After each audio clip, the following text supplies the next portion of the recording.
Hello guys ഈ സ്പോർട്ടോക്സിന്റെ പുതിയൊരു വീഡിയോയിലേക്ക് സ്വാഗതം. നമ്മുടെ ഫസ്റ്റത്തെ ഇൻഫോ തന്നെ ഗോളിലേക്ക് പുതിയൊരു ലൈനപ്പിനെ കോൺട്രാക്റ്റ് സൈൻ ചെയ്തിരിക്കുകയാണ്. നമ്മൾ ഗോളിലേക്കിന്റെ ഭാഗമായുള്ള ഹേഡീസ് ട്വീറ്റിലാണ് ഇത് മെൻഷൻ ചെയ്തിട്ടുണ്ടായിരുന്നത്. ഗോളിലേക്കിനെ മെൻഷൻ ചെയ്തുകൊണ്ട് കോൺട്രാക്റ്റ് സൈൻഡ് എന്ന് പറഞ്ഞൊരു പോസ്റ്റ് നമുക്ക് ഹേഡീസിന്റെ ഭാഗത്തുനിന്ന് കാണാനായിട്ട് സാധിച്ചു. ഇത് ഈ സ്പോർട്സ് വേൾഡ് കപ്പ് റിലേറ്റഡ് ചെയ്തിട്ടുള്ള കോൺട്രാക്ട് സൈനിങ് ആണോ ഏത് ഗെയിം ആണോ എന്ന് കാര്യങ്ങളൊന്നും നമുക്ക് അറിയില്ല. അതെന്തായാലും നമുക്ക് വരുന്ന ദിവസങ്ങളിൽ അറിയാനായിട്ട് സാധിക്കുന്നതായിരിക്കും. എൻ്റെ അടുത്തൊരു ഇൻഫോ എന്ന് പറയുന്നത് ഇന്ത്യൻ ഗെയിമിംഗ് കമ്മ്യൂണിറ്റിയുടെ ഒരു വമ്പൻ അനൗൺസ്മെന്റ് അല്ലെങ്കിൽ ഒരു വമ്പൻ പാർട്ട്ണർഷിപ്പ് നടന്നിരിക്കുകയാണ്. നമ്മളുടെ ജിയോ റിലയൻസ് ഇ സ്പോർട്സിലേക്ക് വന്നിരിക്കുകയാണ്. അതും ഇന്ത്യൻ ഇ സ്പോർട്സ് വളർത്തുന്നതിന് വേണ്ടി ഒരു വമ്പൻ പാർട്ട്ണർഷിപ്പാണ് റിലയൻസ് ഇപ്പോൾ നടത്തിയിട്ടുള്ളത്. റിലയൻസ് പാർട്ട്ണറിങ് വിത്ത് ബ്ലാസ്റ്റ് ഇ സ്പോർട്സ് എന്ന് പറഞ്ഞാൽ ഗ്ലോബൽ ലെവലിൽ തന്നെ ഇ സ്പോർട്സ് ടൂർണമെൻ്റ് ഒക്കെ കണ്ടക്ട് ചെയ്യുന്ന ഒരു ഓർഗനൈസേഷനാണ്.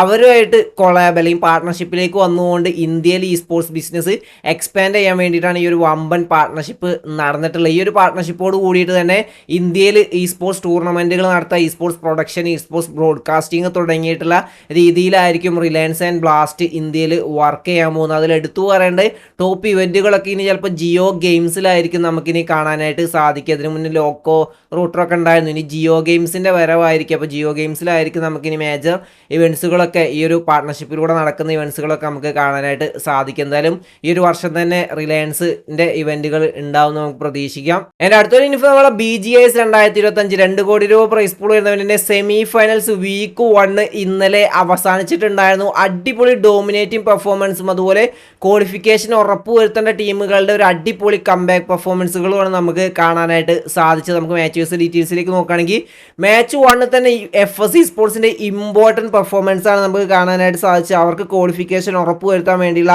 ആ ഒരു മത്സരത്തിൽ തന്നെ ട്രൂ റിപ്പേഴ്സിനെ തീർത്തുകൊണ്ട് 8 ഫിനിഷസോട് കൂടിയുള്ള ചിക്കൻ ഡിന്നർ FSC സ്പോർട്സ് സ്വന്തമാക്കി.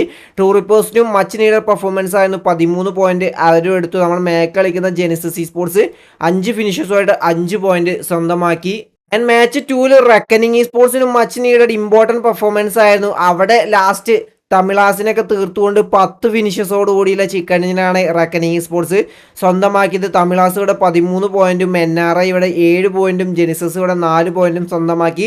ആൻഡ് മാച്ച് 3 സാൻഹോക്കിൽ നമുക്ക് സിൻസിനാറ്റി കിഡിൻ്റെ വക ഒരു ചിക്കൻ ഡിന്നർ കാണാനായിട്ട് സാധിച്ചു. ലാസ്റ്റ് ഡീസൽ സ്പോർട്സിനെ തീർത്തുകൊണ്ട് 9 ഫിനിഷസോട് കൂടിയുള്ള ചിക്കൻ ഡിന്നറാണ് സിൻസിനാറ്റി കിഡ് സ്വന്തമാക്കിയത്. അവർ ആൾറെഡി അവരുടെ ക്വാളിഫിക്കേഷൻ ഉറപ്പ് വരുത്തിയിട്ടുണ്ടായിരുന്നു. ഡീസൽ സ്പോർട്സ് ഇവിടെ 11 ഫിനിഷസോട് കൂടി 17 പോയിന്റും ജെനിസിസ് സ്പോർട്സ് 4 പോയിന്റും സ്വന്തമാക്കി. മാച്ച് 4 നമ്മളെ റൈവർലി NRIയുടെ ഒരു ഇമ്പോർട്ടൻറ്റ് മത്സരം നമുക്ക് കാണാനായിട്ട് സാധിച്ചു. അവർക്കും ക്വാളിഫിക്കേഷൻ ഉറപ്പ് വരുത്താൻ വേണ്ടിയിട്ടുള്ള മാച്ചായിരുന്നു ഇതിലുണ്ടായിരുന്നത്. അവിടെ ആ ഒരു chicken dinner last SOA true റിപ്പേഴ്സിനെയൊക്കെ തീർത്തുകൊണ്ട് 11 ഫിനിഷസോട് കൂടിയുള്ള ചിക്കൻ ഡിന്നറാണ് NRI അവിടെ സ്വന്തമാക്കിയത്.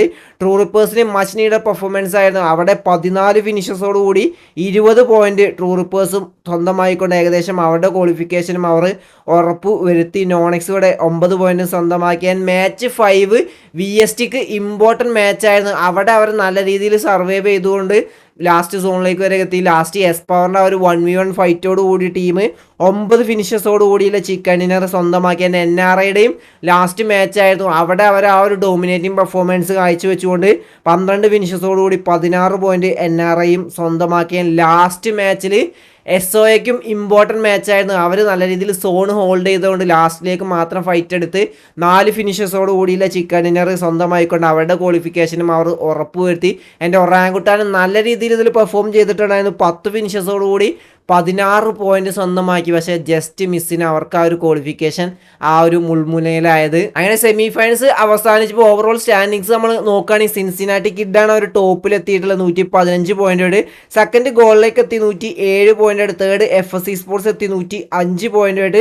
നമ്മളെ റൈവർലി NRI ഇന്നലെ 44 പോയിന്റ് സ്വന്തമായിക്കൊണ്ട് ടോട്ടൽ 98 പോയിന്റോട് 11ാം സ്ഥാനത്തു നിന്നാണ് 4ാം സ്ഥാനത്തേക്ക് ടീം എത്തിയിട്ടുള്ളത്. NRI നിങ്ങൾക്കറിയാം, ഈ ഒരു ടീമിൻ്റെ ഡീറ്റെയിൽസ് ഞാൻ ആൾറെഡി പറഞ്ഞിട്ടുണ്ടായിരുന്നു.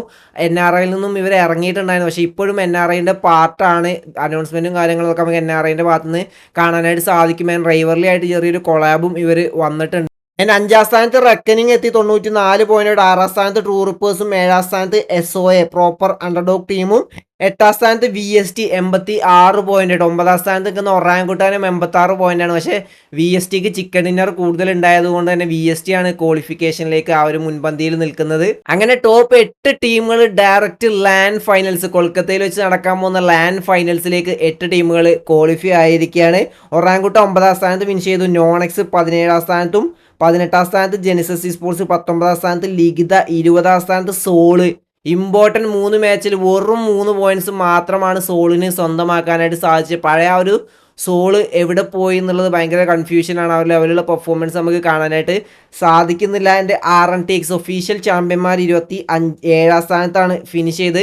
ഇനി ഈ ഒരു ടീമുകൾക്കൊക്കെ സെക്കൻഡ് ചാൻസ് ഉണ്ട്. ബാക്കി വരുന്ന 24 ടീമുകൾ സെമി ഫൈനൽസ് വീക്ക് 2 ഇന്ന് മുതൽ കളിക്കുന്നതായിരിക്കും. 3 ഗ്രൂപ്പുകളായിട്ട് തിരിക്കും. ഒരു ഗ്രൂപ്പിന് അല്ലെങ്കിൽ ഒരു ടീമിന് ഏകദേശം 16 മാച്ചുകളോളം ഉണ്ടാവുന്നതായിരിക്കും. അതിൽ നിന്ന് ടോപ്പ് 8 എത്തുന്ന ടീമുകൾ ബാക്കി ലാൻഡ് ഫൈനൽസിലേക്ക് ക്വാളിഫൈ ആകും. ബാക്കി വരുന്ന ടീമുകൾ പുറത്താവുകയും ചെയ്യും. അപ്പോൾ ഈ ഒരു ഇവന്റിൽ അല്ലെങ്കിൽ ഈ ഒരു റൗണ്ടിൽ ഇനി ആര് പുറത്താവുന്നോ അത് അവർക്കൊരു തിരിച്ചടിയായിരിക്കും. സോള് നല്ല രീതിയിൽ പെർഫോം ചെയ്യുമോ അല്ലെങ്കിൽ ഒഫീഷ്യൽ ചാമ്പ്യന്മാർ RNTX പെർഫോം ചെയ്യുമോ എന്നൊക്കെ നമുക്ക് കണ്ടു തന്നെ അറിയാം. അപ്പോൾ ഇന്നത്തെ വീഡിയോ ഇത്രയുള്ളൂ. വീഡിയോ ഇഷ്ടപ്പെട്ട ലൈക്ക് അടിക്കുക, നിങ്ങൾ അപ്പോൾ കമൻറ്റ് രേഖപ്പെടുത്തുക. അടുത്ത ദിവസം വരെ ബൈ ഗൈസ്.